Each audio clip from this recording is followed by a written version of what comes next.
Hola, mi nombre es Eduardo Pardo Mi nombre es Juan José López. Hola, mi nombre es Esteban García. y nosotros somos el grupo 3 y hoy vamos a hablar sobre el video de la conmemoración del centenario del nacimiento de Artigas.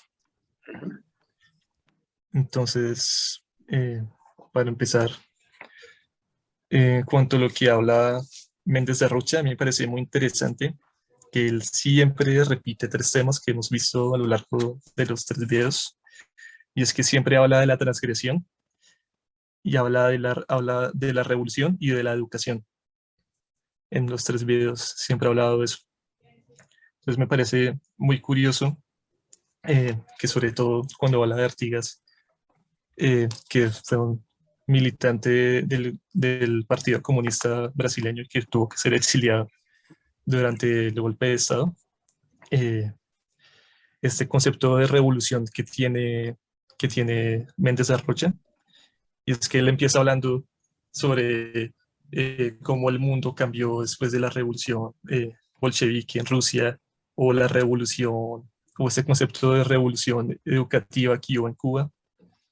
Pero él dice como, pero creo que siempre ha recalcado mucho que más que la revolución como un hecho violento o esporádico, habla más como de este cambio constante de las cosas todo el Como tiempo. algo positivo, ¿no? Lo vales como algo Sí, positivo. exacto. Y también me parece curioso que aparte hablando en forma sobre el periodo del-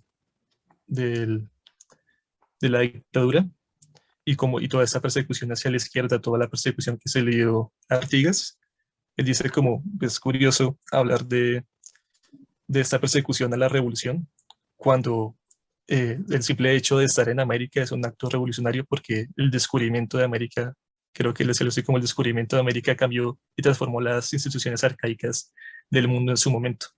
Es como que él dice como estar en América es estar en una revolución. Y eso me pareció muy Y, potente. sí, o sea, es que él como que presenta eh, más que, digamos, a este arquitecto más que arquitecto, es como, lo presenta como una persona, eso, es que se presta como a revolución, ¿no? Como, pero de una manera positiva, nada más. Desde el inicio habla digamos, de su postura como profesor, eh, la manera en la que enseñaba, más o menos entiendo que eh, eh, Garrocha explicaba que enseñaba como, no es cátedra, digamos, sino es estilo cuestionarse las cosas, investigación.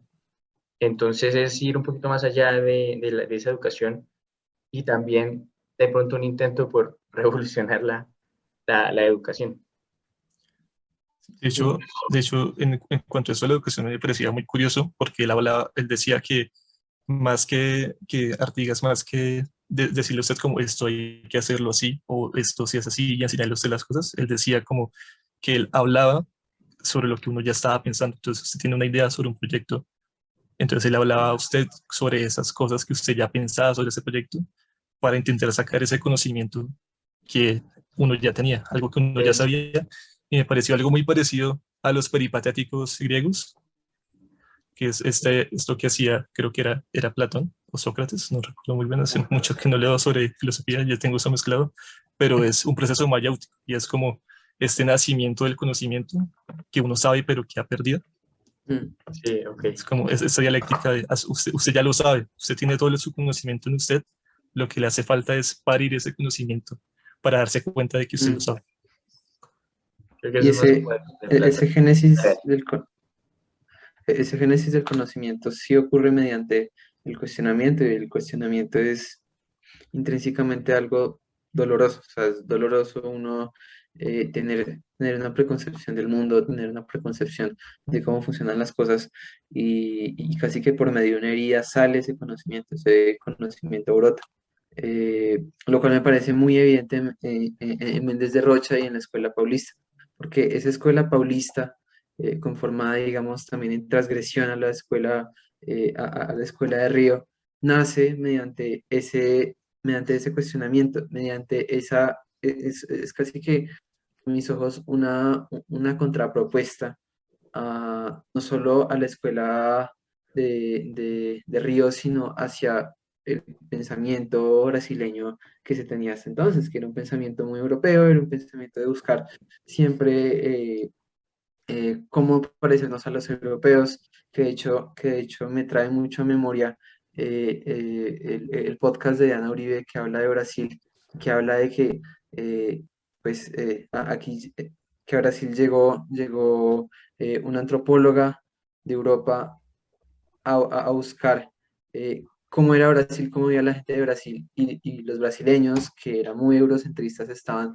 diciendo, aquí lo que estamos intentando es eliminar la cultura negra, y se dio cuenta que si se eliminaba la cultura negra de Brasil, eliminaban todo. ¿Por qué digo esto? Porque a mí me parece que digo que la escuela paulista nació de esa misma transgresión, de esa misma cuestionamiento al eurocentrismo, de ese mismo cuestionamiento a las dinámicas de poder que se ve reflejado en la autobiografía, digo, en la biografía de los arquitectos. O sea, a la final, pues a la final Méndez de Rocha estuvo con las complicaciones políticas, y Vilanova Artigas, pues no más que fue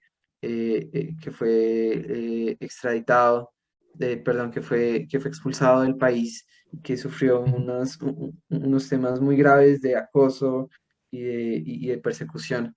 Pues de esa persecución, de ese acoso, de ese rechazo, sale la escuela paulista y sale una arquitectura que transgrede el pensamiento brasileño y lo renueva, lo cual me parece muy interesante y que encima se ve reflejado no solo en el discurso, sino en la arquitectura plástica, pues en la plástica y en la resolución final de los edificios. Mm. Sí, se nota, o sea, como principio de Artiga el mostrar como sus ideas en sus obras arquitectónicas. Sí. Sí, de hecho, creo que ellos nombraban si no estoy mal, a Makarenko, este Mm, pedagogo, pensador ruso, y no es que yo sepa mucho sobre Makarenko, pero sí he leído un Sí, poco, no. y sé que sé que su idea de educación se basaba en la ética de la persona que enseñaba y en esa confianza que había entre la misma sociedad. Entonces, así como decía Juan, eh, de eliminar una fracción de la sociedad que era la cultura negra en Brasil, eso sería terrible, completamente errado. Según pues, no recuerdo muy bien por qué nombraban a Makarenko, creo que tenía que ver algo con la forma de enseñar de Vilanova Artigas, pero sé muy bien que tiene que ver con la ética con la que se hacen las cosas. sí. Y también siento que creo que mencionaron a Macarenco por el tema de la alfabetización, que es otra cosa que me ha parecido bastante interesante.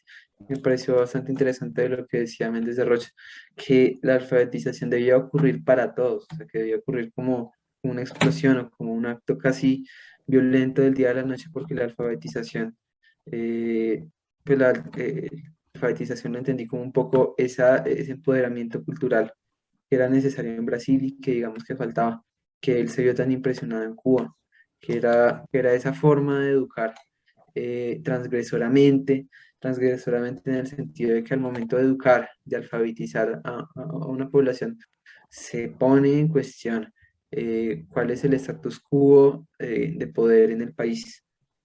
Eso fue un poco lo que entendí, y que si no se alfabetiza a todo el mundo, entonces no sirve, o sea, no sirve que unas personas estén alfabetizadas y otras no. Sí, creo que es como con ese sentimiento de deber y responsabilidad hacia un objetivo común, como el que Makarenko vivía en la sociedad soviética, de todos somos uno y todos tenemos que tener ese espíritu de colaboración, solidaridad, de camaradería, dirían Ujú. en esa época, supongo yo. Rusia. Ujú. Y todo va anclado. Es que todo está en, como bien lo dijo pues, Eduardo, ¿no? Es que esa base de la búsqueda por el cambio desesperado y que tiene que partir, bueno, no como obligación, como obligatoriamente desde arquitectura, sino es educación en general, como esto de que dice José de alfabetización.